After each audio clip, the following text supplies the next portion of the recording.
Le dimanche, un instant caresse, un moment RBS.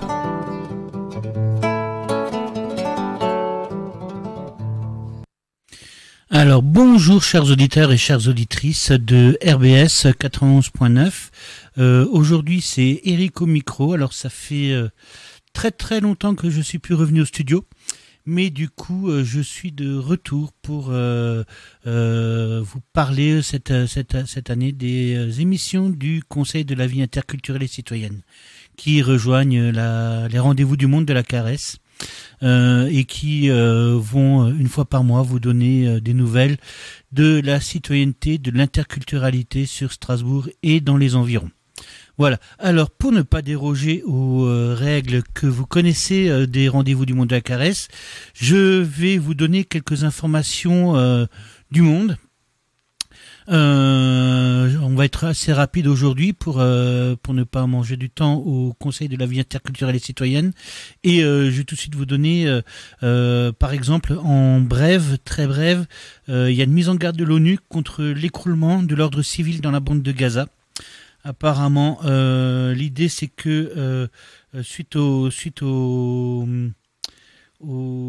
intenses bombardements sur la bande de Gaza, l'ONU a appelé les Palestiniens, à se rendre dans le sud de la bande et l'enclave, voilà. Ensuite, grande nouvelle à laquelle nous n'avons plus qu'assister et non pas le fêter. Dans le monde aujourd'hui, l'Afrique du Sud est redevenue champion du monde de rugby pour la 4e fois. Je ne sais pas si c'est consécutif ou pas, mais voilà. En Turquie, la Turquie fête les 100 ans de la République turque. Apparemment, l'opposition critique d'Erdogan est vraiment minimaliste, mais beaucoup estiment que Erdogan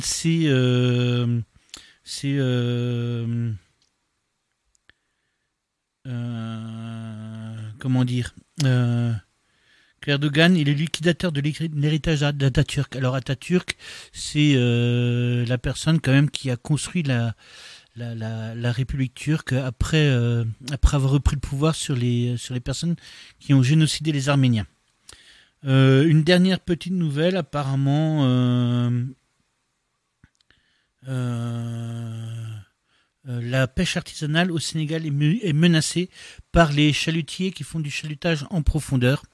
Donc du coup, une bonne partie de l'économie de ce pays, de la face côtière de ce pays, est menacée par les grosses machines qui détruisent les fonds des océans. Voilà. Donc du coup, je vais maintenant donner la parole aux membres du CVIC. Dont je fais partie, et donc du coup c'est quand même moi qui vais le CVIC, c'est le Conseil de la vie interculturelle et citoyenne, Et donc du coup, je vais vous redonner le Éric de la Caresse va redonner la parole au Éric du CVIC. Et on va parler de la saisine du Conseil de la vie interculturelle et citoyenne faite par la maire de Strasbourg. Dans cette chanson d'Ayam, L'étranger, on entend cette phrase « Je préférerais être un étranger à l'étranger qu'étranger dans mon propre pays ». C'est pour que tout le monde se sente citoyen où il vit que le CVIC existe à Strasbourg.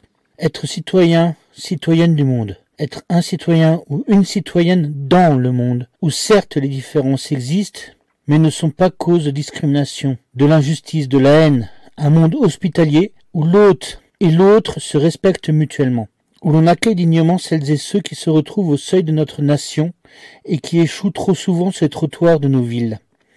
Comment on accueille les migrants avec respect et dignité? Comment faire mieux? C'est une question que l'on pose au CVIC de Strasbourg. Le CVIC dont nous avons déjà parlé, que nous sollicitons pour nous parler de son travail. Donnons la parole à ses membres pour nous parler de cette saisine. Alors, bonjour, est-ce que tu peux te présenter pour nos auditeurs et nos auditrices, s'il te plaît? Oui, avec plaisir, Eric. Bonjour à toutes et à tous. C'est Nabou, donc Nabou Fall du Conseil de la vie interculturelle et citoyenne. Donc voilà. Voilà. Et du coup, tu peux nous dire en quelques mots ce que c'est que le Conseil de la vie interculturelle et citoyenne, le CVIC? Oui, bien sûr. Anciennement CRE, donc c'était le Conseil des résidents étrangers.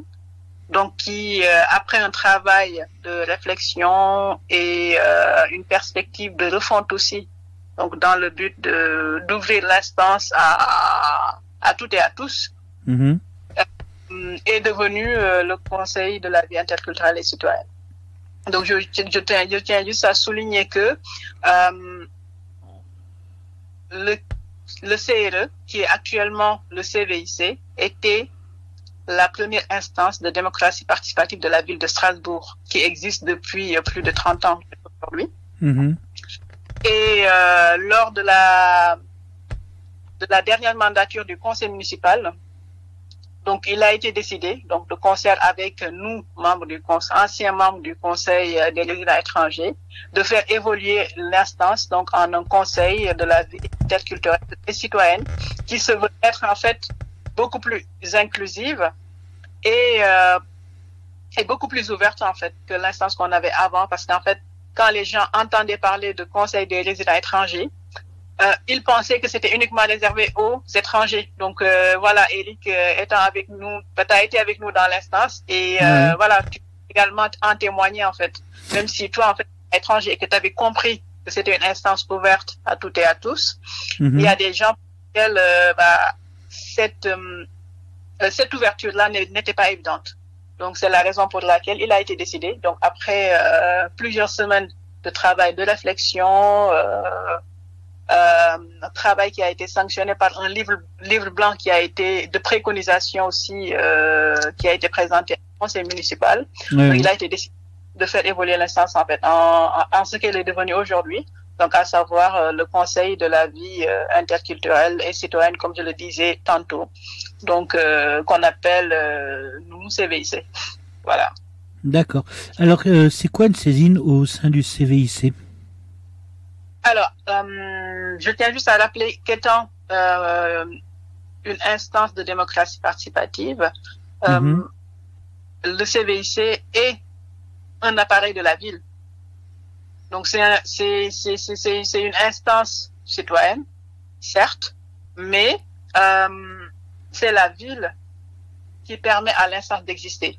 Donc autrement dit, nous existons donc au gré du conseil municipal en fait.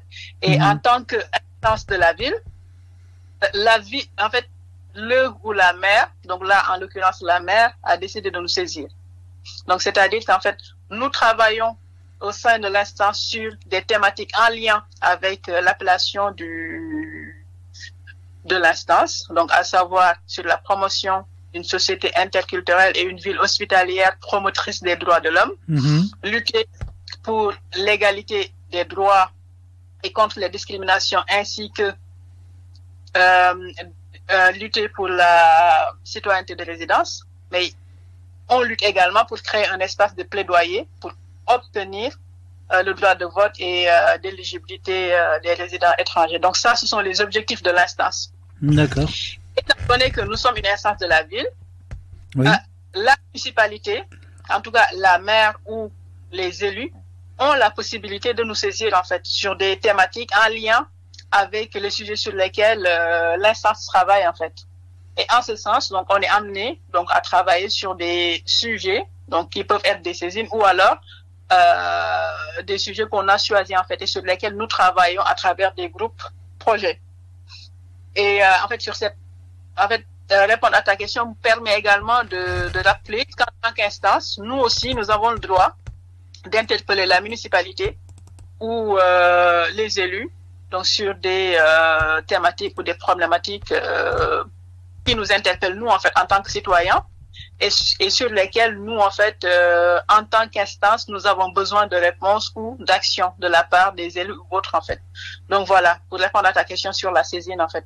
Donc la municipalité peut nous saisir, nous pouvons saisir les élus, tout comme en fait l'instance peut s'autosaisir aussi d'une thématique bien déterminée ou d'une problématique. Voilà. Et donc du coup, ça répond. Si, ça répond à ma question.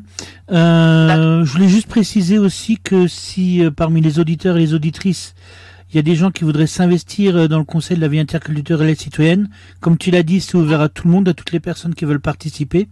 Et vous pouvez vous inscrire et vous informer sur le site strasbourg.eu, le site de l'Eurométropole. Et il y a une page sur le Conseil de la vie interculturelle et citoyenne. Et sur cette page, il y a la possibilité de s'inscrire sur les listes, de voir ce qui est fait, de lire les comptes rendus des réunions qu'on a eues jusqu'à maintenant, et tout le fonctionnement du CVIC. Voilà. Exact.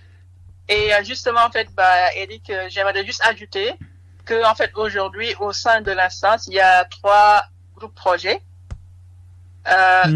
dont le groupe culture, donc qui travaille énormément avec les musées alsaciens et autres, le groupe communication qui en fait s'occupe de cette émission de radio, voilà, qui s'occupe de toute la partie communication et la mise en avant des actions et projets de l'instance.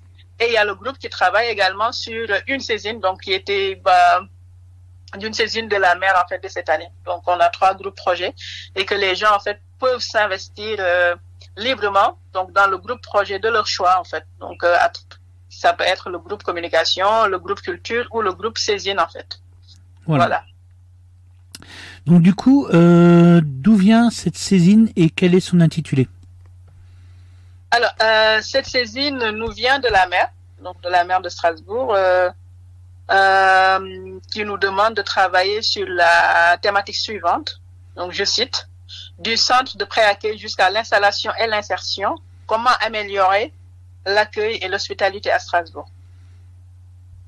Voilà. Donc le groupe saisine dont je parlais tout à l'heure travaille en fait sur ce sujet-là, donc qui nous a été soumis par la maire. Et voilà. Donc nous sommes un groupe constitué de bénévoles, donc de catégories professionnelles diverses et variées, donc des gens que ce sujet-là en fait intéresse et interpelle et qui ont décidé de s'investir en fait en vue de pouvoir y répondre et proposer des préconisations en fait à ce sujet.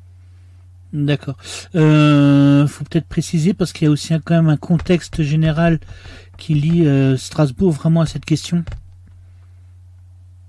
Ne serait-ce que la coprésidence de Madame Barzéguian à l'Association nationale des villes accueillantes. Oui, bien sûr. Oui, Strasbourg fait partie de cette instance-là et il faut également rappeler qu'en fait Strasbourg est une ville hospitalière et que dernièrement on a eu à faire face à des campements qui s'étaient installés en face de l'hôtel de ville et qui ont été déguerpis aujourd'hui. Je pense que ces campements n'existent plus. Je sais pas.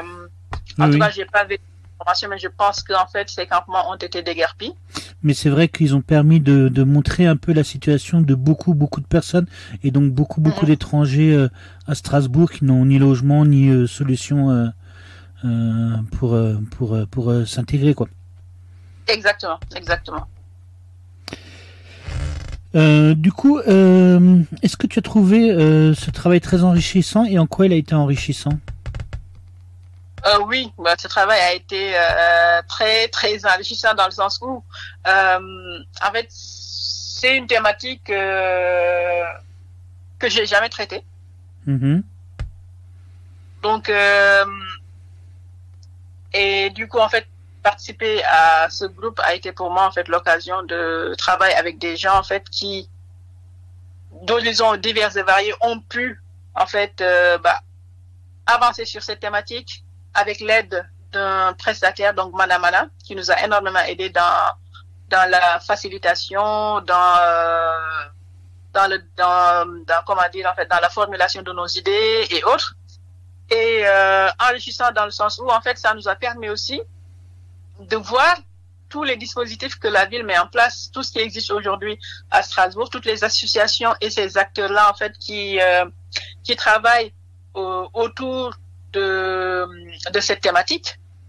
Et ça m'a également permis en fait de rencontrer des gens en fait d'horizons comme dit en fait différents et qui en fait ont une sensibilité pour ce sujet-là en fait, et de pouvoir m'enrichir au contact de ces gens-là, donc de ces acteurs, ces associations, et aussi à travers les dispositifs et toute la documentation qu'on a eu à utiliser, en fait me rendre compte de tout ce qui existe aujourd'hui, et aussi pouvoir apporter ma pierre à l'édifice en fait, donc pour aider à améliorer, en tout cas faire partie de ces gens-là qui vont proposer des pistes pour améliorer la situation de ces gens qui font face à ces problématiques de logement, de précarité liées à cela, et tout ce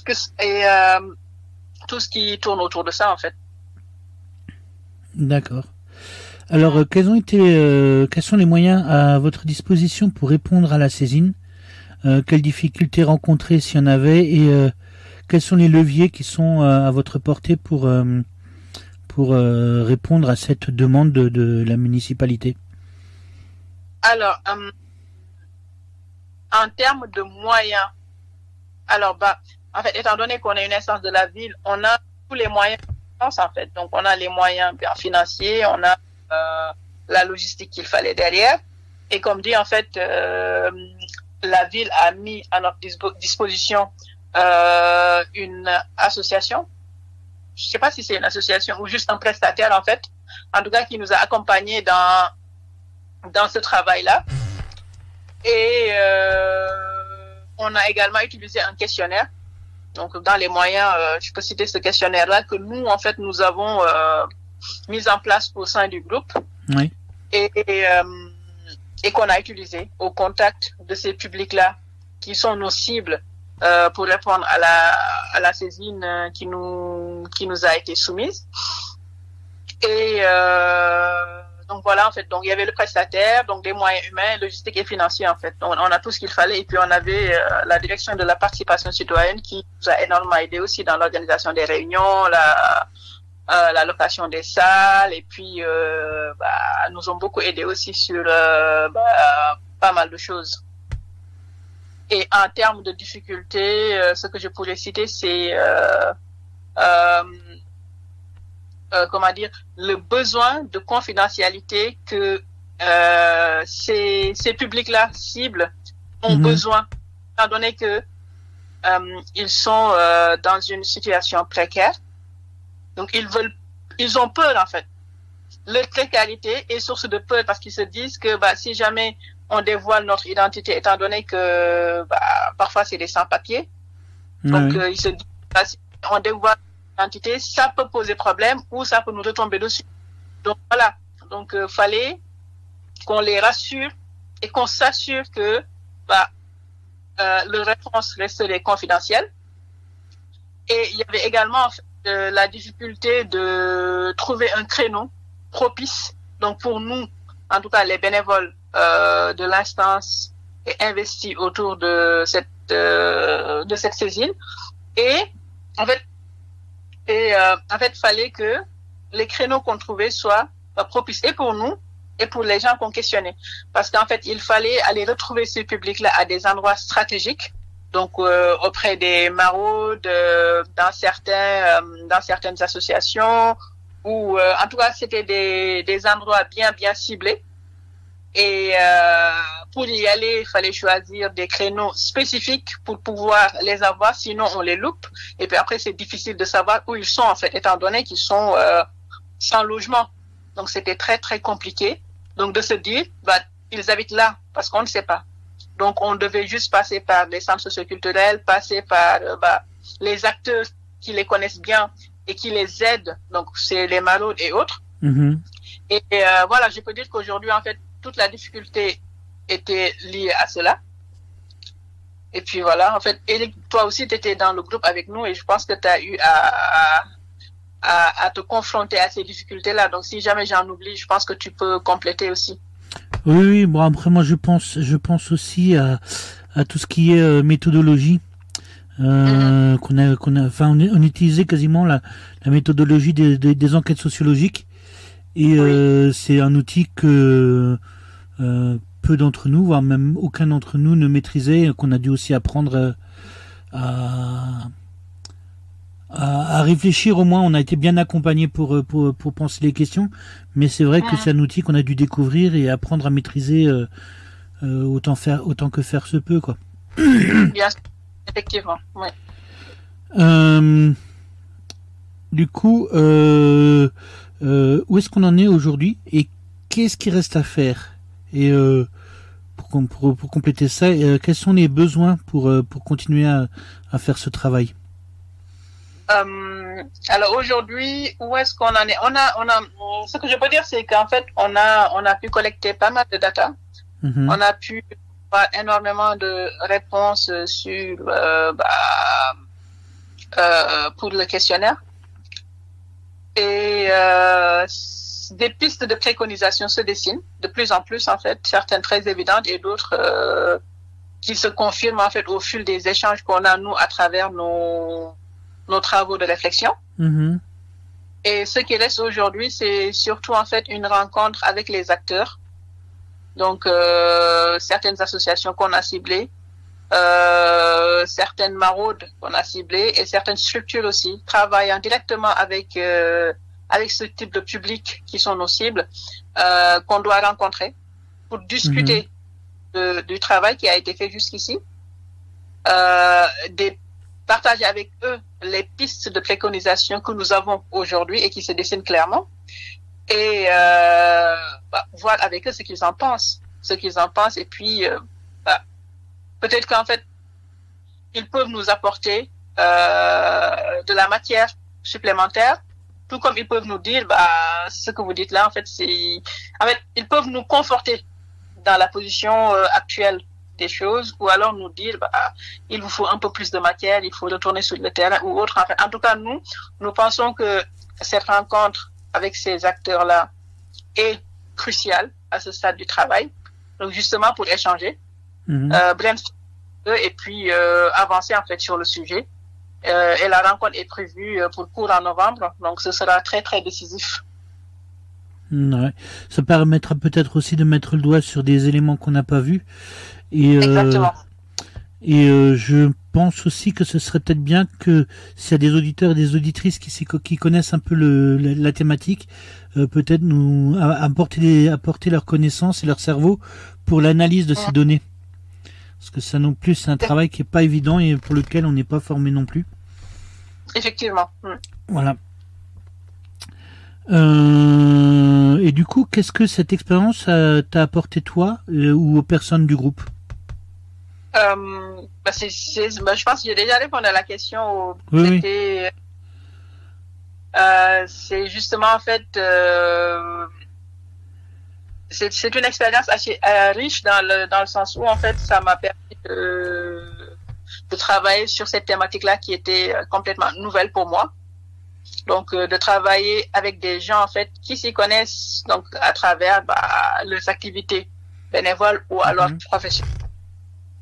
De rencontrer des acteurs qui travaillent souvent au contact de ce public-là en fait méconnu mais existant. en tout cas, ou pas dire méconnus parce qu'on les connaît, mais cachés, mais existants. Et puis, justement, en fait, m'enrichir, moi personnellement, en fait, à travers toute la documentation et à travers, en fait, tout le travail qui a été fait, et puis me nourrir des dispositifs existants aussi, parce que demain, ça peut aider. Par exemple, nous sommes dans des associations étudiantes, par exemple. Et parfois, ces étudiants-là font face aux problèmes que le public qu'on vise, nous, fait face, c'est-à-dire ils n'ont pas de logement. Donc il y a une pénurie de logements à Strasbourg qui est assez complexe. Et le fait de connaître les dispositifs existants nous permettra nous, en fait, bénévoles et acteurs du terrain, de se dire, demain, si jamais, en fait, on rencontre ce genre de situation, en tout cas à l'avenir, si la situation se présente, de se dire, tel dispositif ou telle autre action existe dans la ville et on peut y orienter, en fait, nos cibles. Donc, le fait d'avoir travaillé sur ces thématiques-là m'a permis, en fait, d'avoir parfaite connaissance de tout ça. Et ça n'a pas de prix et c'est très, très, très, très important. Et à travers les ateliers et les travaux que nous avons faits avec tous les membres du groupe, que je remercie au passage, j'ai pu apprendre énormément de choses. Énormément de choses. Donc voilà, c'est une expérience très, très enrichissante. D'accord. Tu as parlé tout à l'heure de pistes pour répondre à la saisine. Est-ce qu'on peut spolier, nous deux, peut-être? Ou en tout cas, en tout cas, parler de certaines difficultés que rencontre le public qu'on a déjà repéré.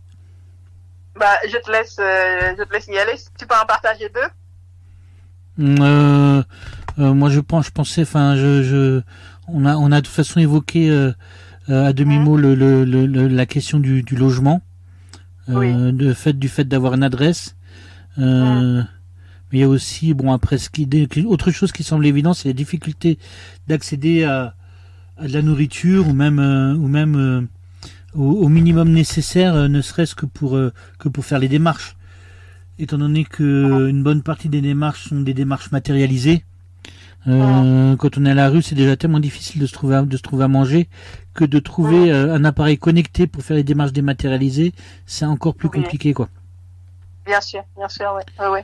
En tout cas, en fait, je pense que ce travail-là, en fait, a permis de mettre en lumière plein de difficultés, qui pour nous, n'en était pas une. Et ça nous a permis, en fait, de se dire que oui, il y a des gens qui galèrent pour avoir accès à Internet. Il y a des gens qui galèrent pour pouvoir se doucher tous les matins parce qu'ils n'ont pas de logement. Il y a des gens qui, quand ils viennent à Strasbourg, ne savent pas, en fait, où donner de la tête parce qu'ils se disent, qu'est-ce que je dois faire quand j'arrive dans la ville? En fait, ils n'ont pas de guichet d'accueil. Il n'y a pas de guichet unique à Strasbourg. Par exemple, pour le primo-arrivant, quand tu n'as pas de connaissances, quand tu n'as pas d'amis, pas de famille, c'est un parcours du combattant parce qu'en fait, la personne ne sait pas par où commencer son parcours. Oui, parce que... donc ça... Oui, pardon. Parce que même s'il y a des associations qui sont là pour accompagner les personnes, pour expliquer le parcours, il faut aussi déjà trouver ces associations, savoir qu'elles existent. Exactement. Et une des préconisations, c'est aussi de mettre en place un guide du primo-arrivant ou quelque chose comme ça, en fait, qui serait peut-être disponible à des endroits stratégiques tels que les gares, des aéroports, auprès de certaines structures qui font dans l'accueil et qui aident les primo-arrivants. Par exemple, en fait, c'est des idées. Après, l'échange qu'on aura avec la plupart de ces acteurs-là en novembre pourra être décisif parce qu'en fait, ça pourra confirmer ou infirmer en fait certaines préconisations sur lesquelles nous en fait nous allons actuellement. D'accord. Est-ce que tu as une anecdote peut-être à nous raconter, quelque chose qui t'a marqué et que tu aimerais bien partager avec pendant toute cette démarche et que tu aimerais bien partager avec nos auditeurs et nos auditrices? Non, honnêtement, non, j'en ai pas. J'en ai pas. Peut-être que toi, tu en as parce qu'on était, Eric, il est multicasquette. Donc, il est dans les 3 groupes de l'instance et il est très, très dynamique, très, très investi. Donc, moi, je te renvoie la question. Vu que moi, j'en ai pas, peut-être que toi, tu as une anecdote à Moi, partager. il y a une rencontre qui m'a bien marqué. C'était la rencontre qu'on avait fait avec Madame Sojic, qui est la responsable du groupe de la direction sanitaire de l'aide sanitaire et sociale, qui nous a expliqué un peu tout le travail qu'elle avait déjà fait de repérage des associations, de toutes les actions qui étaient mises en œuvre, enfin de tout ça, où c'était elle nous a montré des schémas, des graphiques, des tableaux où elle a rassemblé toutes ces données-là, et j'ai trouvé ce travail vraiment très très impressionnant, et j'aimerais bien pouvoir aussi une fois à l'occasion remettre un peu la main dessus pour voir un peu tout ce qui se fait, tout ce qui existe à Strasbourg. Je suis pas sûr qu'elle ait pu tout avoir, mais vu la masse de données et d'informations qu'elle nous a présenté ce jour-là, je pense qu'elle a bien fait le tour de ce travail-là. Bien sûr. Effectivement. Voilà. Un petit mot de la fin? Oui, c'était un plaisir de répondre à tes questions, Eric. Encore une fois, merci à tous les membres du groupe Césine. Donc, Eric en fait partie et tous ces bénévoles-là qui s'investissent et qui se donnent pour qu'on puisse arriver à un résultat satisfaisant qui pourra être présenté à la mer, donc bientôt. Et puis merci à tes auditrices et auditeurs. Bien, merci à toi. Merci beaucoup, Eric.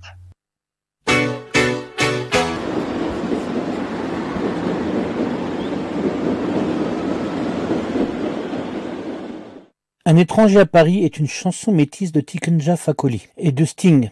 Celle-ci nous parle de ce que c'est que d'être étranger dans une ville que l'on ne connaît pas et qui ne nous reconnaît pas. Pierre partage avec nous une nouvelle perspective de ce que doit être l'accueil à Strasbourg. Bonjour Pierre, est-ce que tu peux te présenter pour nos auditeurs et nos auditrices, s'il te plaît? Oui, Pierre, je suis militant à la CIMAD, mais aussi membre de l'ASTU et de l'ORIV. Voilà. Et depuis les origines, j'ai été membre du Conseil des résidents étrangers, puis du Conseil consultatif des résidents étrangers, puis de l'ébauche du CVIC. D'accord. Alors, en quelques mots, c'est quoi le CVIC pour toi et puis même de manière générale? Le CVIC, c'est une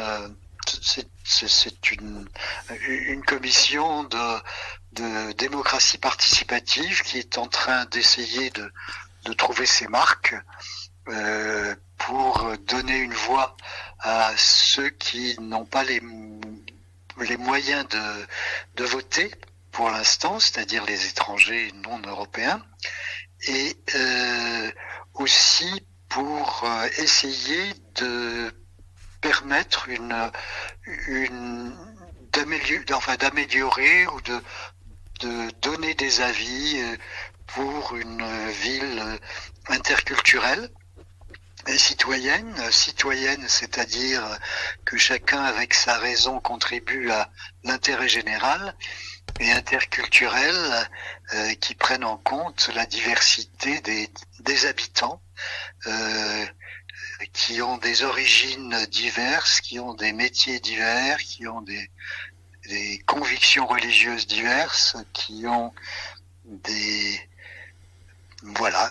Donc c'est cela que devrait contribuer à améliorer dans la ville le Conseil de la vie interculturelle et citoyenne. D'accord. Qu'est-ce que c'est qu'une saisine au sein du CVIC? Alors une saisine, il peut y en avoir de deux types. L'une qui pourrait être la question que posent les membres du CVIC à la municipalité en attendant une réponse, et l'autre, la saisine dont il est question en ce moment, c'est une question que pose le maire et la maire, une municipalité, au Conseil de la vie interculturelle et citoyenne pour suggérer des propositions à faire au conseil municipal. D'accord.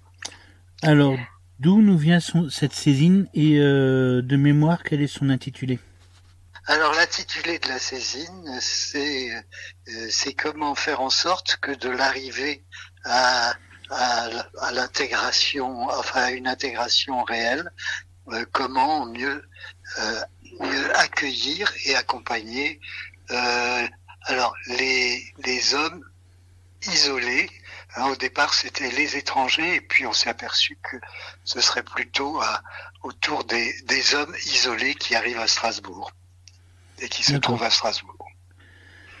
Ok. Et qu'est-ce que tu as trouvé d'enrichissant dans ce travail? Enfin, déjà, quelle forme ça a pris, et qu'est-ce qui était pour toi enrichissant dans ce travail?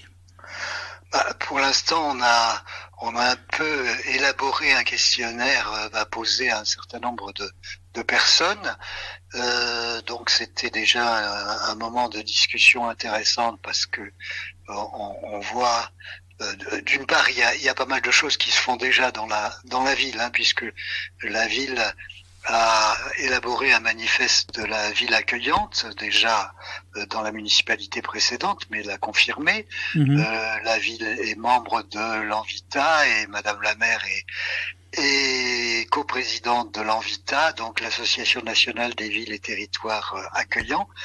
Donc il y a déjà pas mal de choses qui se font, mais on essaye d'affiner un petit peu les choses et de voir ce qui pourrait encore être amélioré, notamment par rapport aux personnes, les hommes isolés. On s'aperçoit que jusqu'à présent, disons, les femmes et les enfants sont mieux pris en charge, mais qu'il y a un certain nombre d'hommes souvent jeunes, isolés, et qu'il est sans doute nécessaire d'accompagner, et à propos desquels on va essayer, après les avoir interviewés, voir un petit peu ce qui manque encore et quelles sont les difficultés auxquelles ils sont confrontés, et pour faire des propositions sur le fait pour que la ville puisse éventuellement améliorer cet accueil.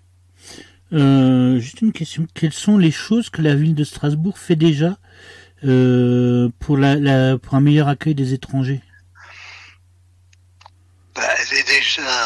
Il y a déjà un réseau d'assistance sociale.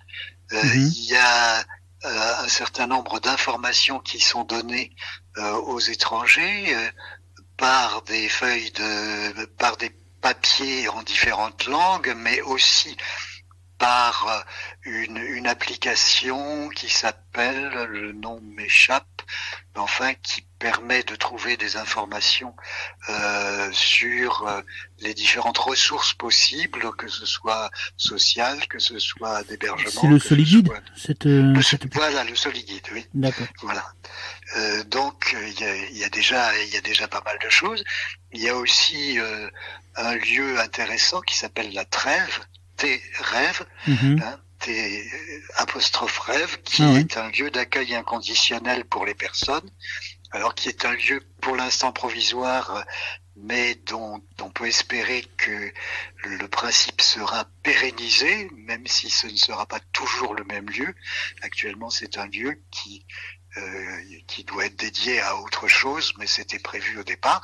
Mais c'est un lieu tout à fait intéressant parce que il permet un accueil inconditionnel avec un certain nombre de services comme une bagagerie, comme des douches, des salles de repos, un bar, enfin un lieu de voilà, et des personnes disposées à rencontrer, disposant d'un certain nombre d'informations et capables d'orienter aussi les personnes qui viennent vers des services, que ce soit des associations ou des institutions plus à même de répondre aux questions.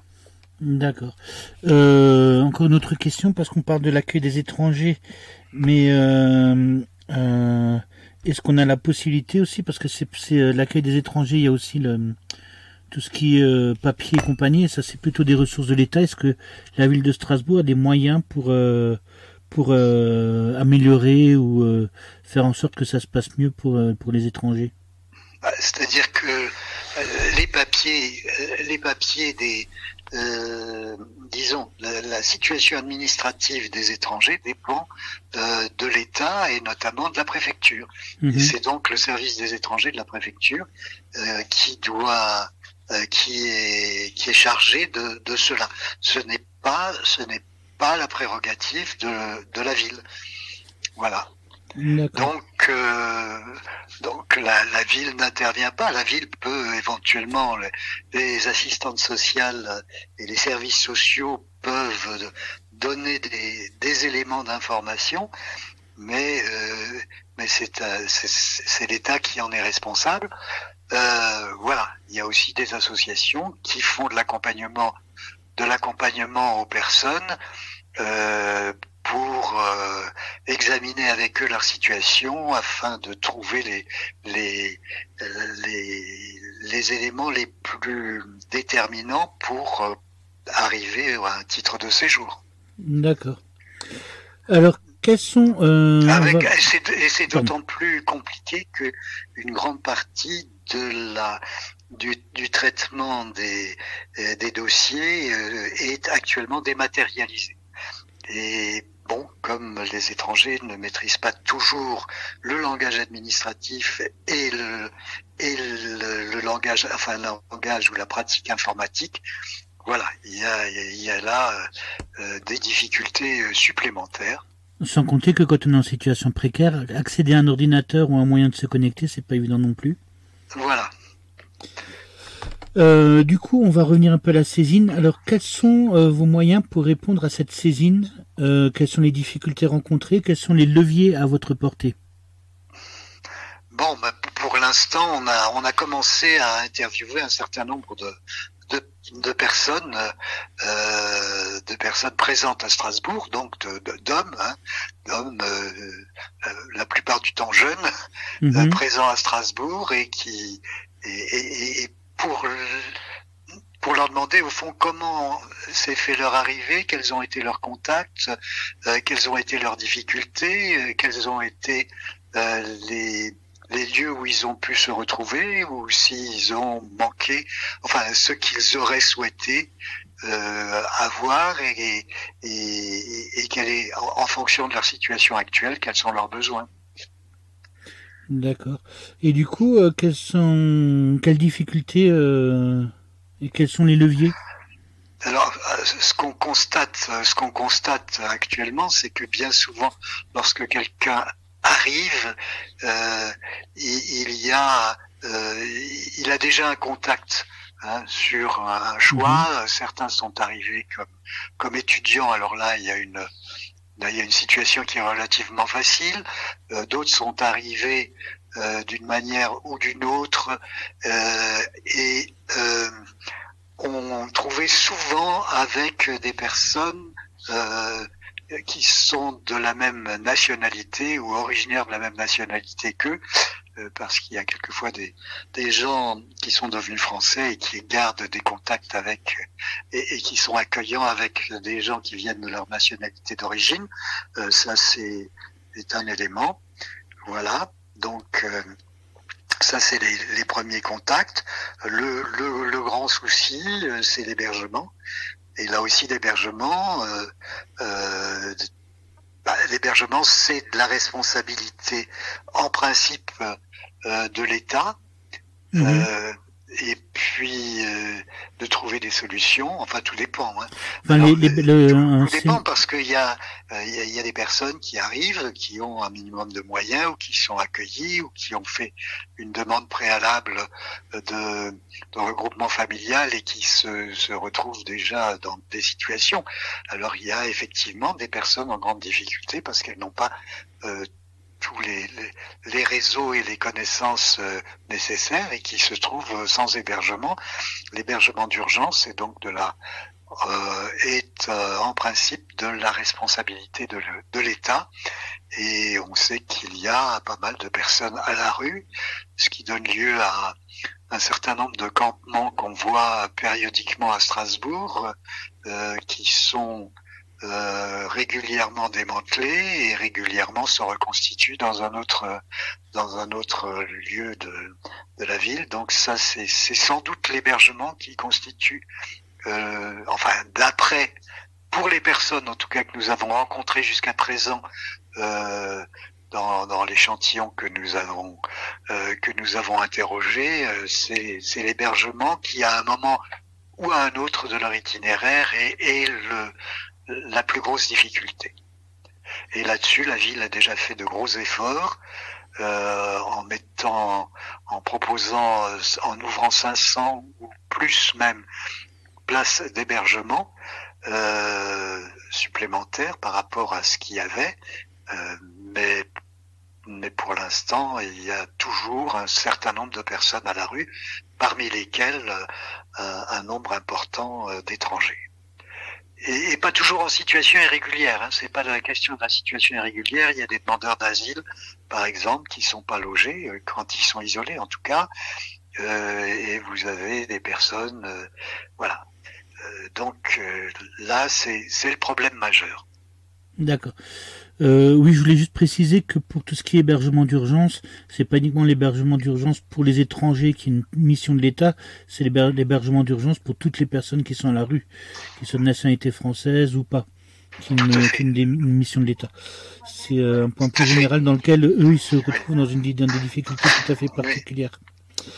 Alors, où est-ce que vous en êtes aujourd'hui et qu'est-ce qui reste à faire ? Je pense qu'il reste encore un certain nombre d'interviews à faire, hein, et puis à essayer d'élaborer, de voir en fonction de ce qui existe et de proposer des propositions. D'accord. Et de faire d'élaborer des propositions. Quels sont vos besoins pour continuer ? Je crois qu'il faudra encore trouver les moyens de faire quelques interviews. On n'a pas tous le temps de le faire. Et voilà. Peut-être trouver des personnes pour les faire aussi, non ? On verra. On peut lancer ça comme un appel à nos auditeurs et nos auditrices pour voir qui voudraient le faire. Faut préciser que les questionnaires sont déjà faits, sont déjà élaborés, qu'il reste juste à faire les rencontres. Voilà. Qu'est-ce que cette expérience vous a apporté dans un cadre général ?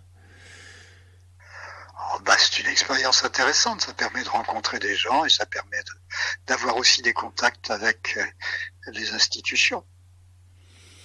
Ok. On a déjà partiellement répondu, mais est-ce que vous avez des pistes pour répondre à cette saisine et lesquelles, si on peut en parler déjà ? Non, pas encore. J'ai parlé de l'hébergement, hein, mais disons du logement. Mais autrement, il faudra élaborer encore à partir d'un nombre un peu plus important d'interviews. D'accord. Du coup, est-ce que tu as une anecdote à raconter pour expliquer un peu la démarche, pour donner un peu envie aux gens de venir s'investir avec nous ? Je crois que ce qui est intéressant dans ces entretiens qu'on a avec les personnes qui sont là depuis plus ou moins longtemps, c'est que ils ont des histoires tout à fait individuelles, tout à fait et des anecdotes ou des moments de vie ou des réflexions qui sont tout à fait intéressantes, voire inattendues. Et je crois que c'est des rencontres tout à fait intéressantes. Un exemple de réflexion, un exemple d'inattendu, peut-être ? De quelqu'un qui dit, moi j'ai un métier, puis je suis venu parce que je voulais faire ce métier, et puis finalement je le fais, et puis voilà ce qui me plaît. Mais dans un cas tout à fait, et qui a l'air tout à fait content, alors qu'il est probablement dans une situation complexe, mais en tout cas, il y a aussi des gens qui ont l'air à peu près contents. D'accord. Un petit mot de la fin pour conclure ? bon, voilà, le travail continue, enfin l'enquête continue et on espère qu'elle aboutira à des propositions concrètes. C'est une question que l'on me pose.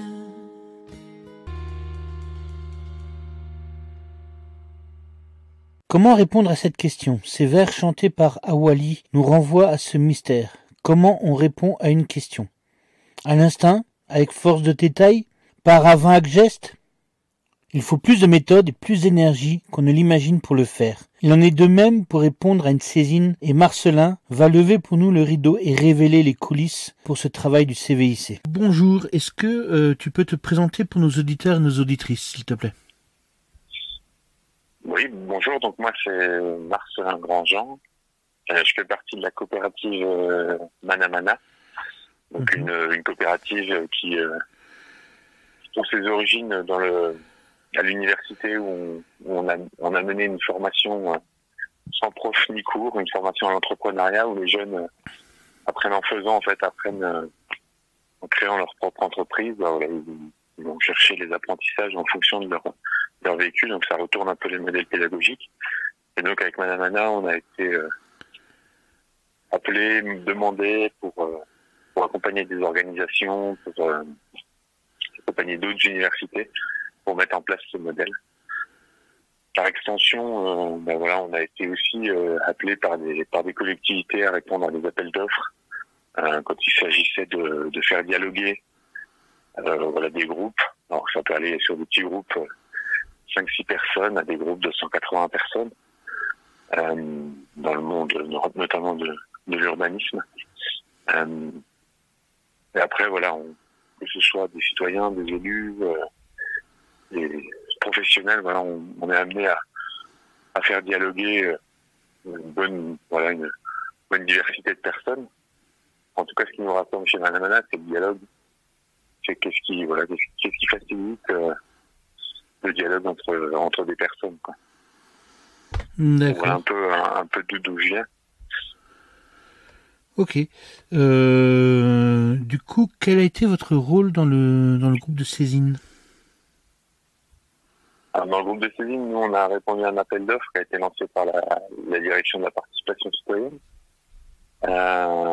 qui cherchait une structure pour accompagner le groupe saisine au sein du CVIC. Et donc, nous, notre rôle, il est vraiment sur la méthode, en fait. Vraiment accompagner le groupe à cheminer, à dialoguer, à ouvrir. Alors, quand on a répondu, nous, on avait proposé un déroulé qu'on a proposé aux participants, que les participants ont validé, avec dans l'idée d'avoir un processus qui permette à la fois d'aller à la rencontre, de monter en expertise, de rencontrer des personnes expertes du domaine. On a rencontré plusieurs personnes. On a rencontré aussi les élus pour permettre on a fait rencontrer les élus et le groupe pour faire préciser la demande des élus.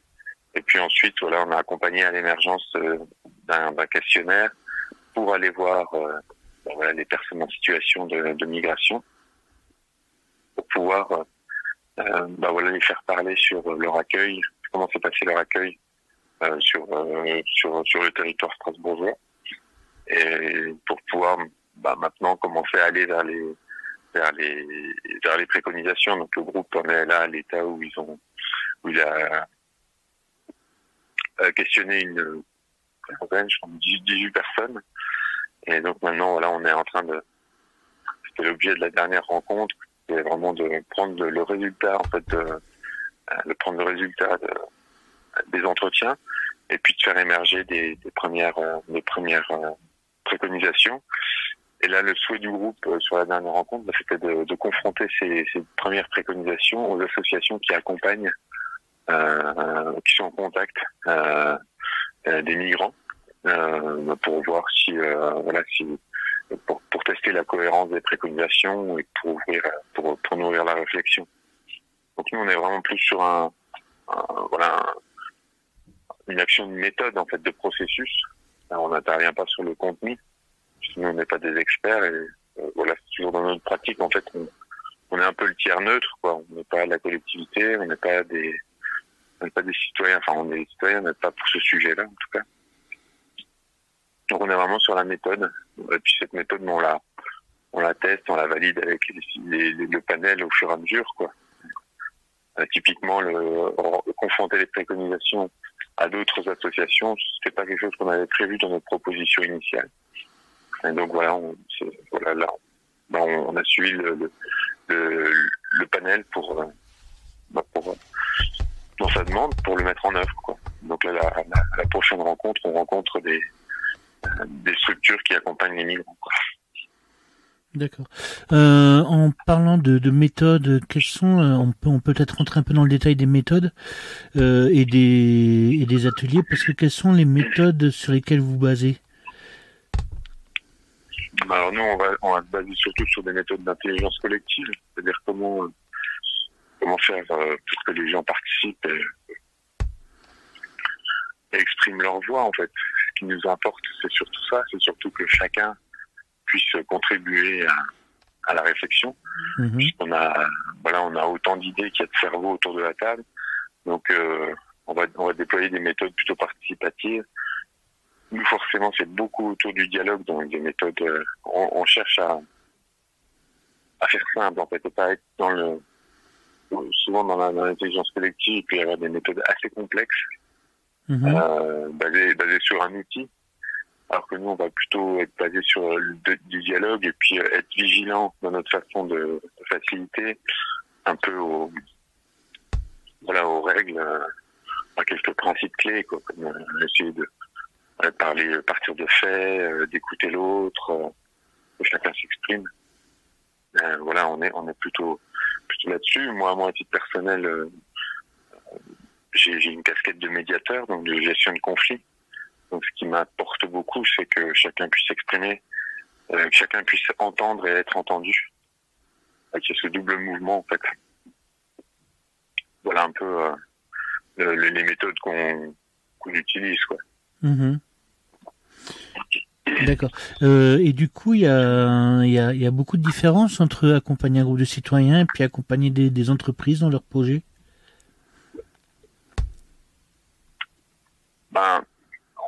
Oui, il peut y avoir des différences, et encore, je trouve qu'il y a beaucoup de similitudes si on enlève les casquettes, en fait.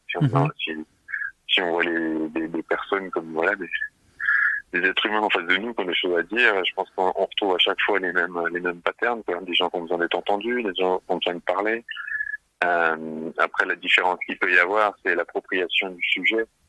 Dans une organisation, il y a peut-être un enjeu financier qui amène une pression supplémentaire, alors qu'un panel citoyen, c'est la base du volontariat souvent. Les gens sont là, c'est sur leur temps libre, donc ça change un peu la philosophie, l'approche, et pour moi ça augmente l'exigence, en tout cas.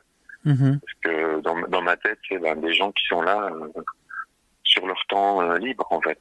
Donc chaque minute, chaque seconde consacrée au sujet, il faut l'exploiter. Il faut que les gens sortent de la rencontre en disant on a réalisé quelque chose, on a pu dialoguer, on a pu créer quelque chose.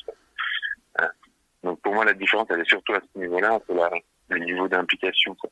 En entreprise, on a plus souvent des gens qui sont là, un peu forcés d'être là, donc qui vont pas contribuer, ou bien il y a des jeux de pouvoir entre des dirigeants et des une des dernières que j'ai fait, il y avait vraiment une grosse médiation dans une entreprise qui voulait revoir ces modes de prime avec les salariés. On a fait surtout les salariés, et là je me suis confronté au jeu entre la section syndicale et puis la direction, avec la section syndicale qui avait clairement un enjeu, c'était d'avoir la tête du patron. Donc on est rentré dans des choses assez, pour moi, qui étaient assez violentes, quoi. Donc on demandait beaucoup plus de temps. Donc il y a parfois des jeux de pouvoir qu'on retrouve pas forcément dans les panels citoyens. D'accord. Non, parce que je me demandais si le fait que dans les panels citoyens, c'est souvent plus militant, si ça posait d'autres difficultés aussi, quoi.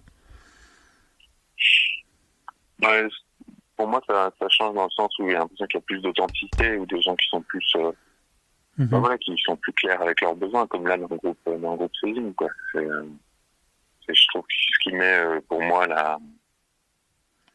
qui peut me mettre la barre haute, moi, dans mon système de pression individuelle, quoi. Ouais.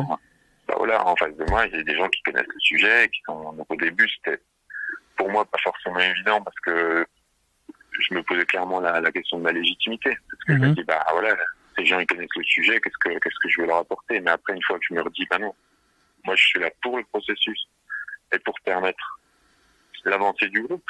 Et après, je vais pas sur leur champ de leur expertise. Et au contraire, ça me passionne. Et moi, et là, d'entendre les récits,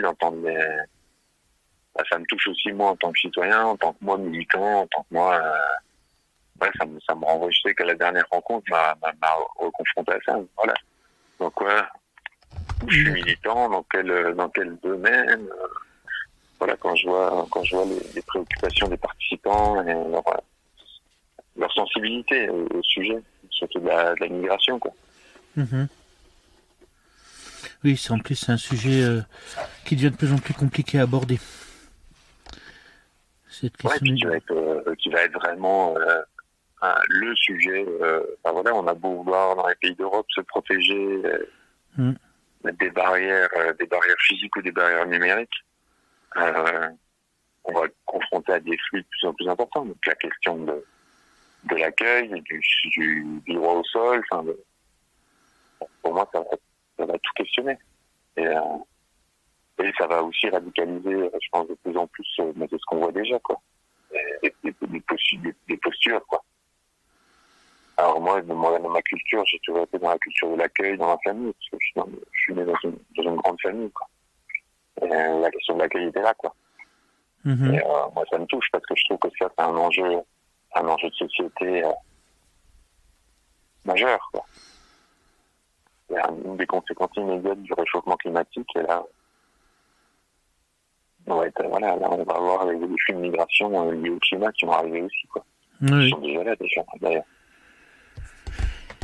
D'accord.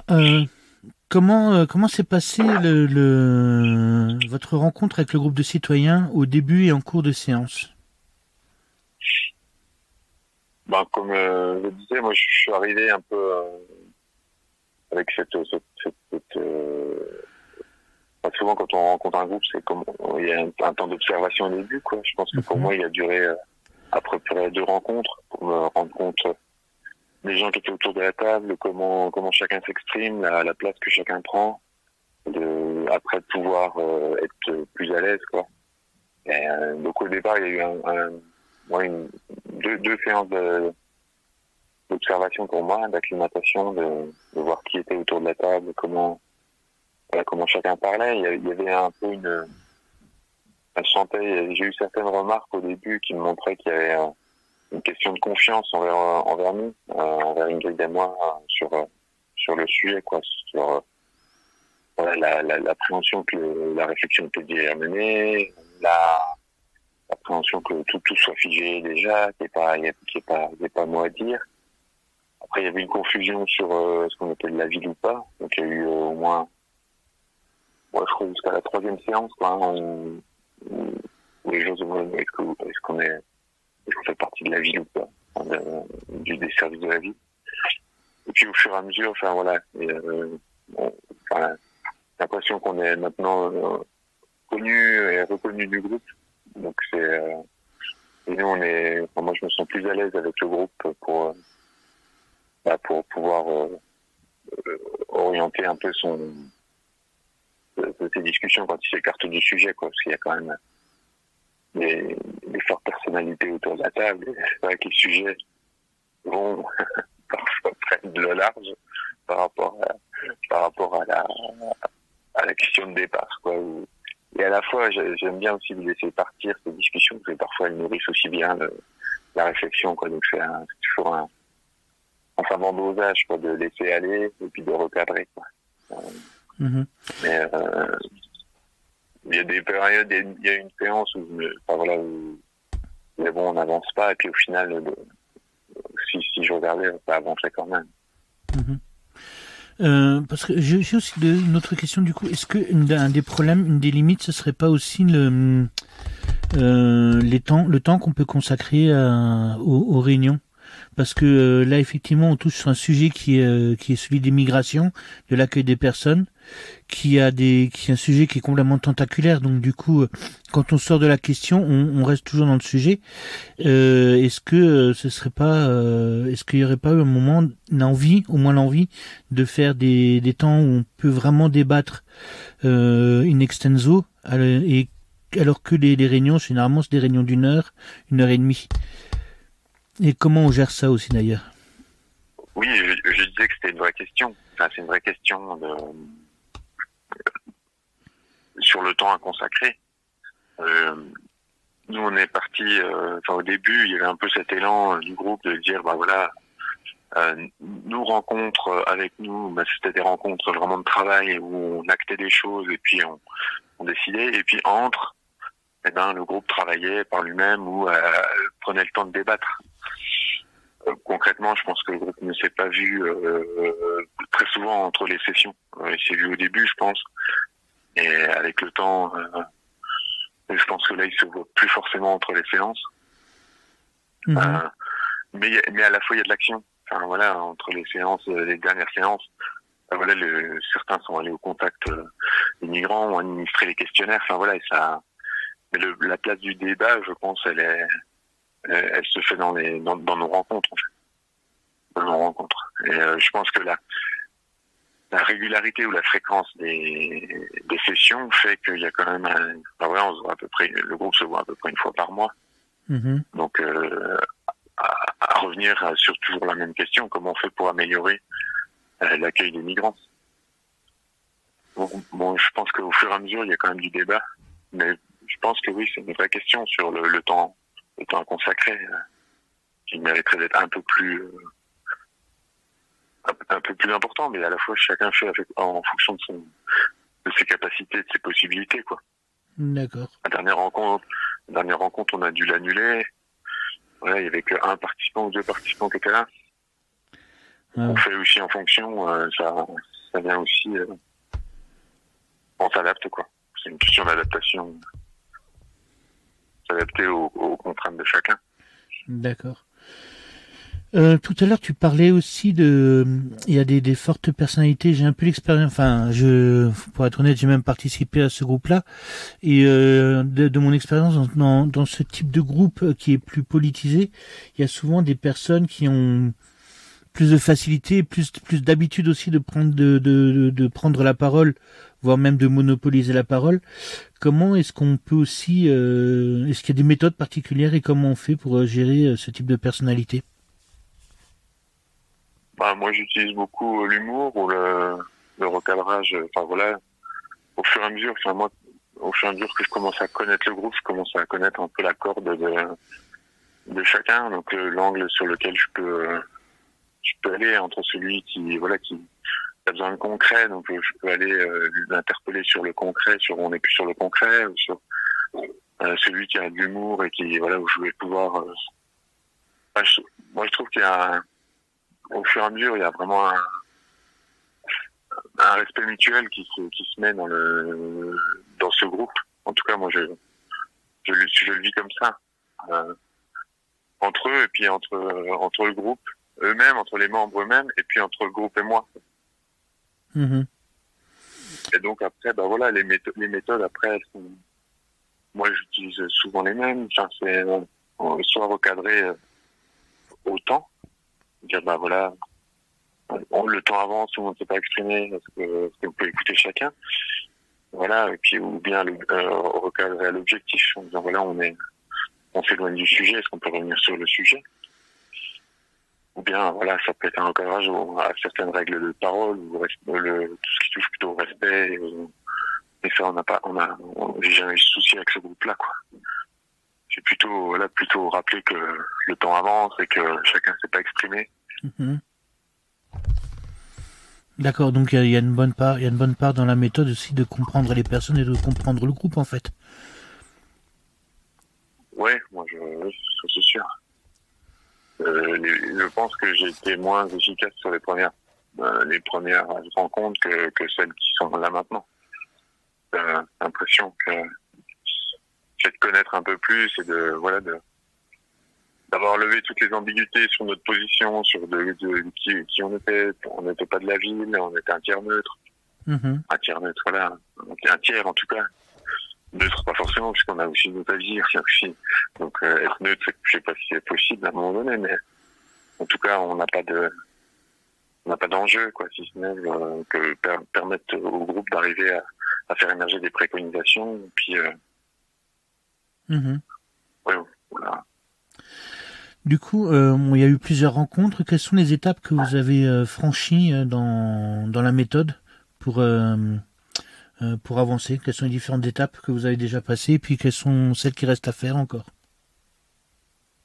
Là, on a commencé par une phase d'appropriation du sujet. Donc s'approprier le sujet,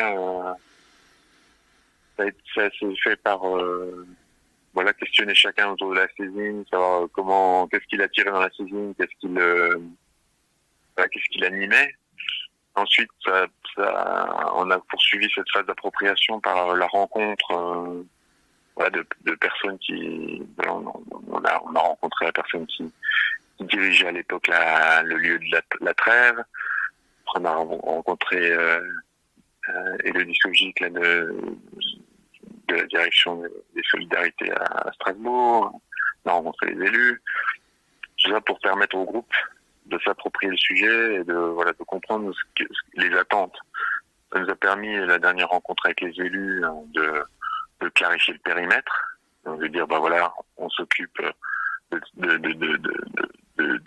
principalement la question de l'accueil des hommes de 18 à 25 ans sur le territoire. Ça nous a permis vraiment de poser le sujet, d'amener la précision en fait à la saisine qui était assez large et qui n'était pas forcément posée comme une question avec des enjeux. Donc là, ça nous a permis de le poser.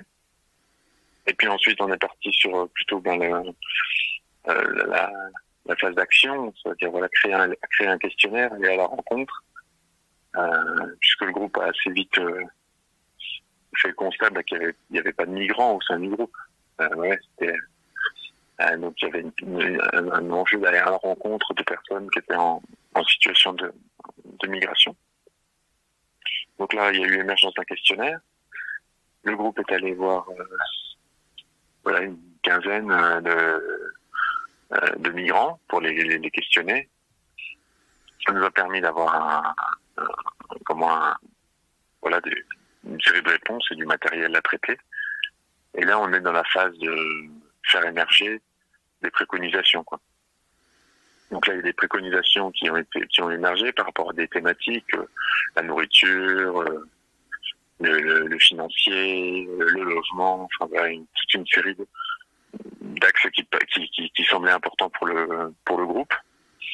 Et puis là maintenant, le groupe souhaite confronter ce début de préconisation à des associations qui sont en contact avec des migrants pour voir s'il y a quelque chose à rajouter ou à modifier.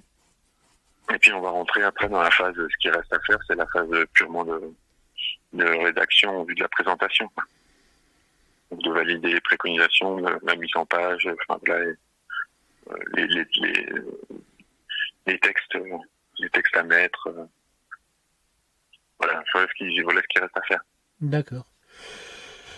Quels sont les moyens dont vous avez bénéficié et quelles sont les limites que vous avez rencontrées aussi dans ce travail? Les moyens, c'est les moyens qui sont donnés par la réponse à l'appel d'offres, donc par la collectivité qui nous a octroyé une enveloppe budgétaire. Après, il y a tout ce que la direction de la participation citoyenne nous met en disposition, les salles. On a des points réguliers avec eux pour les points d'avancement, puisque c'est eux qui sont garants de la démarche. Donc on n'a pas besoin de gros moyens en fait. On n'a jamais besoin d'énormes moyens puisqu'on est sur voilà, principalement sur du dialogue. Mhm. En tout cas, sur cette saisine, on n'a pas besoin d'énormément de moyens. Et puis après, si parfois, enfin, je sais que moi j'ai proposé dans la démarche de faire un poster par rencontre pour permettre de documenter chaque rencontre et de permettre à chaque personne qui vient à une rencontre de pouvoir relire la fiche de la rencontre précédente pour garder le cap. Typiquement, c'est difficile pour la collectivité de faire des impressions grand format assez rapidement. Donc ça, par exemple, j'ai pris le parti de le faire par moi-même en travaillant avec un centre un ESAT, quoi, qui embauche des travailleurs handicapés, quoi, avec qui je travaille beaucoup pour les impressions. D'accord. Donc après, voilà, c'est la seule chose, et encore, c'est assez minime, quoi. Ne sont pas limités en termes de moyens, en fait, pour la mission telle qu'elle est là, quoi. D'accord. Est-ce que vous avez un exemple d'un bon moment que vous voulez partager avec nos auditeurs, nos auditrices? Un bon moment, pour moi, le bon moment, ça a été la dernière rencontre. Ça a été vraiment chouette, parce que là, on était sur l'émergence des préconisations. Donc c'était une rencontre assez directe, efficace, où on est arrivé, il y avait le sentiment de réussite à la fin. Enfin, tout le monde partageait ce sentiment de, on est arrivé à quelque chose, et de poser la pierre de la prochaine étape en rencontrant les deux associations. Ça, c'était pour moi, c'était un chouette moment, parce que c'est le moment où on voit que tout le travail qui a été mené en amont, petit à petit, on arrive à formaliser un résultat. Il y a la satisfaction à la fois personnelle, mais à la fois de percevoir aussi la satisfaction du groupe. Donc ça, c'était un beau moment pour moi. D'accord. Un mot pour finir, pour conclure.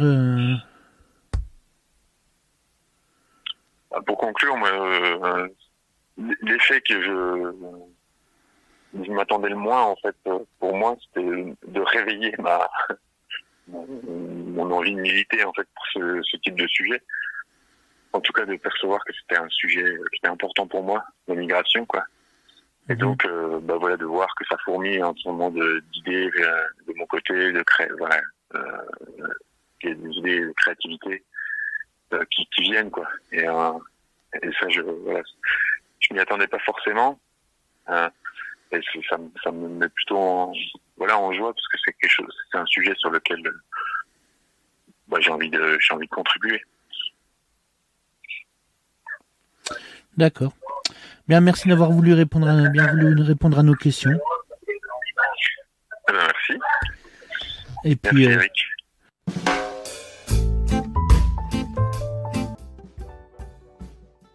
Voilà une reprise de Maxime Le Forestier par Ayo, Né quelque part. Cette chanson nous parle aussi de nous, de là où nous vivons, du pays, du territoire qui nous a vu grandir. Un bébé est aussi un étranger qui arrive, un être qui ne connaît ni la langue, ni les règles, ni les coutumes, ni les traditions qui régissent les cultures qui le nourrissent. Là où on a grandi, là où on vit, parfois on a de la chance d'être citoyen ou citoyenne. Parfois ce n'est pas le cas. Soit que l'on ne nous donne pas ce pouvoir, soit que l'on ne s'en saisisse pas. En tout cas, c'est un citoyen que l'on va entendre tout de suite, François, et juste après lui, on entendra Aldebert qui va nous donner à entendre ce que c'est d'être citoyen, avec sa chanson « Aux âmes citoyens ». Alors, bonjour, est-ce que tu peux te présenter pour nos auditeurs et nos auditrices ? Oui, alors, je suis un habitant de Strasbourg, engagé depuis de nombreuses années maintenant dans la participation citoyenne. J'ai participé au sommet citoyen qui a abouti à la construction du pacte pour la démocratie à Strasbourg. J'ai fait partie de plusieurs instances sous l'ancienne municipalité, le conseil de quartier de l'époque, le groupe de suivi du budget participatif. Parallèlement à ça, j'ai fait 5 ans de bénévolat au Resto du Cœur. J'ai maintenant je fais du bénévolat à la CIMAD, qui accompagne les migrants dans leur demande de régularisation. Voilà, et je continue aussi à m'investir dans la participation citoyenne. Je suis membre de la commission je participe à des ateliers, enfin voilà. D'accord. Ouais, un engagement citoyen sous tous les aspects en fait. Voilà, c'est ça, un engagement citoyen. Je suis retraité, donc je peux consacrer du temps à ça. C'est pas forcément évident pour les gens qui sont en activité, mais moi je suis retraité et puis j'ai pas envie non plus de rester chez moi à glander. Donc voilà, je donne de mon temps pour les autres. D'accord.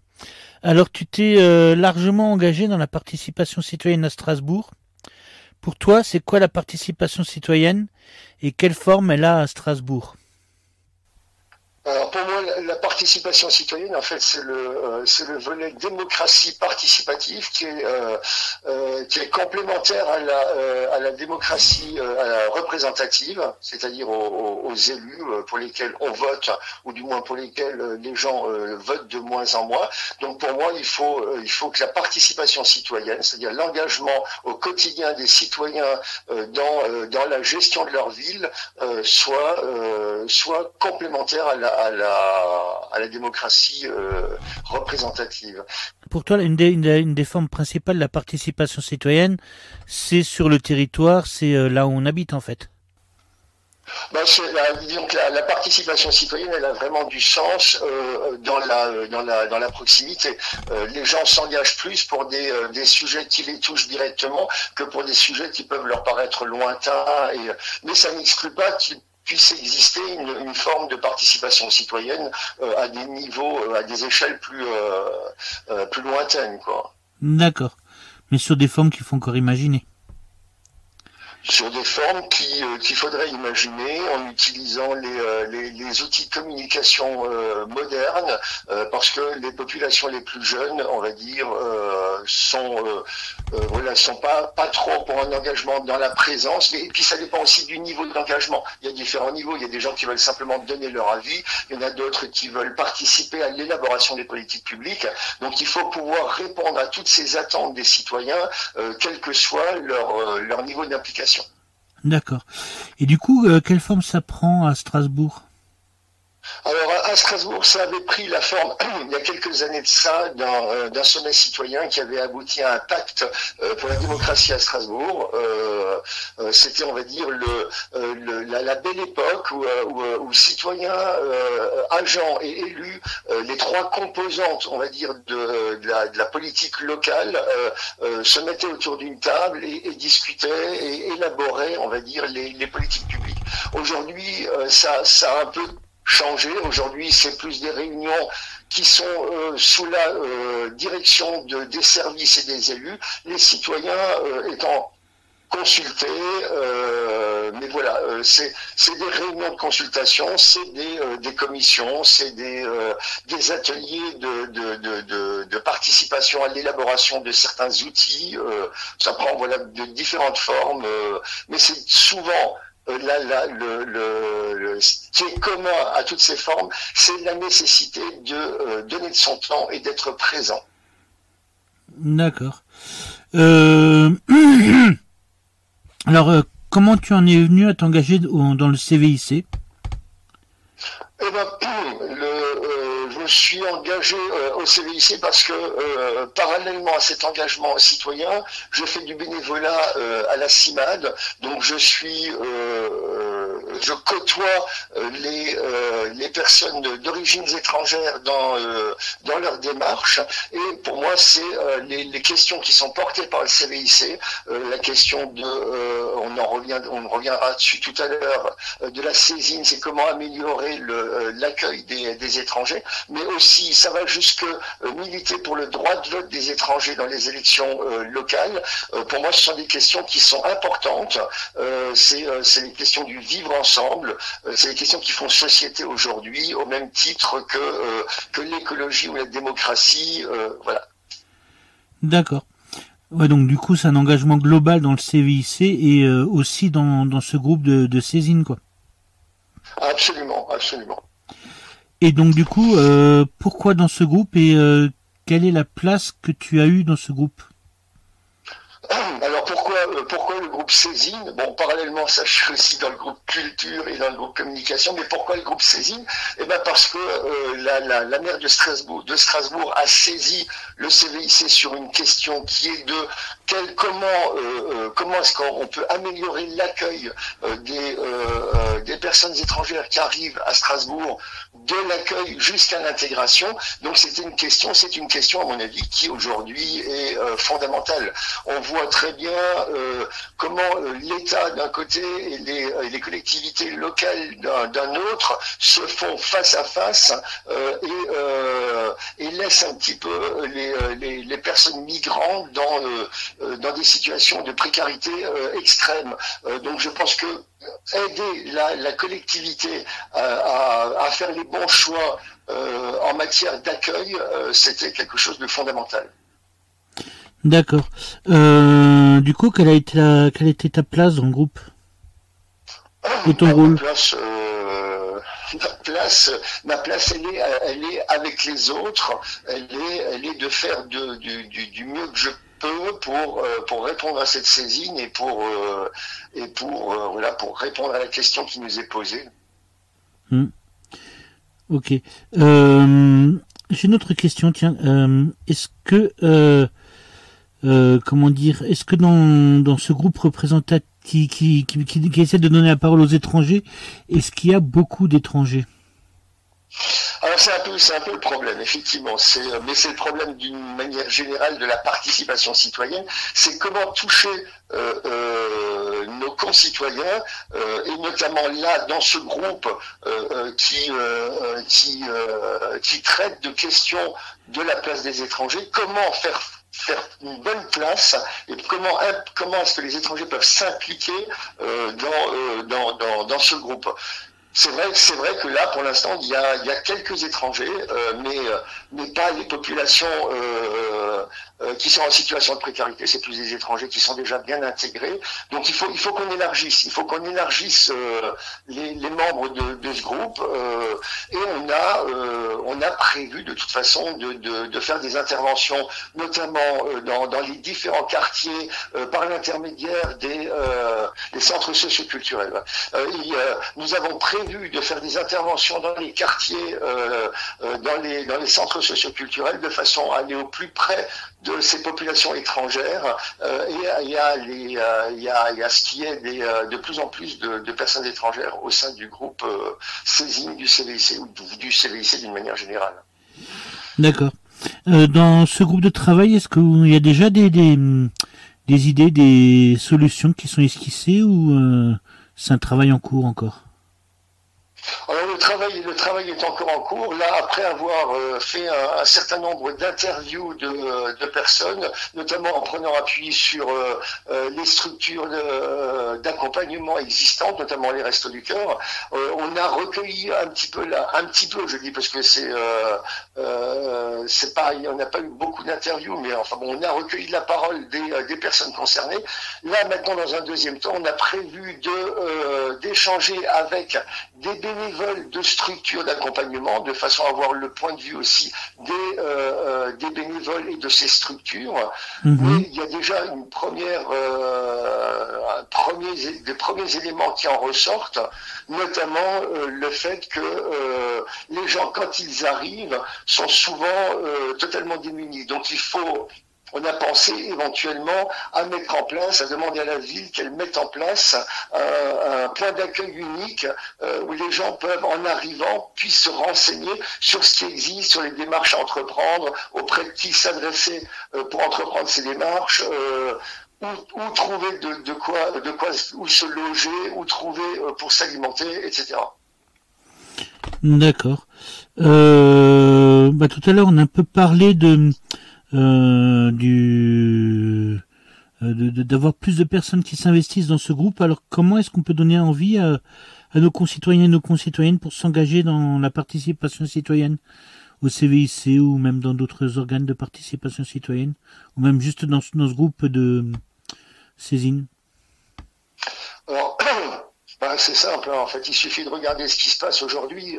L'actualité nous le montre tous les jours. C'est que si les citoyens ne s'impliquent pas et laissent le champ libre à d'autres personnes qui, elles, sont plus manipulées et qui, voilà, il faut s'impliquer. Qu'est-ce qui donne raison pour s'impliquer? C'est que on faut pas laisser notre destin aux mains d'autres personnes. Il faut contribuer à notre avenir, et contribuer à notre avenir ne peut se faire qu'en s'impliquant, en donnant son temps. Voilà. Alors bon, on donne le temps qu'on peut. Il y a des gens qui donnent du temps dans des actions de bénévolat pour venir en aide à nos concitoyens. La participation citoyenne, ça fait partie aussi des actes civiques que tout un chacun doit mener pour le bien de la collectivité. Ça, un peu l'idée c'est un peu de sortir du silence face au bruit des bottes. Voilà, c'est ça, c'est un peu ça, ouais, c'est ça, le bruit des bottes qui se fait de plus en plus prégnant. Hein. Bon. D'accord.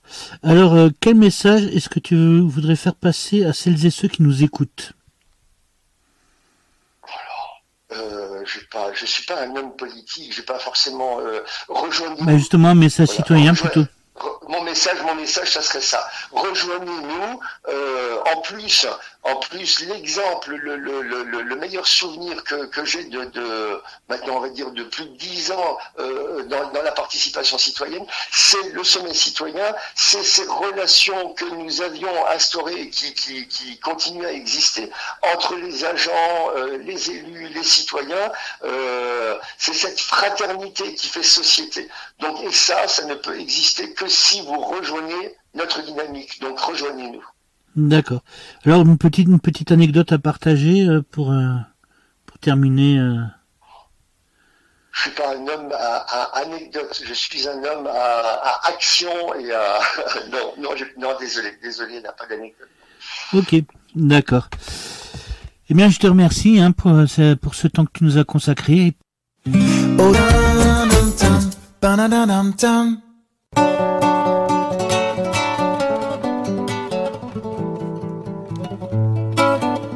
13h15 le dimanche, un instant caresse, un moment RBS.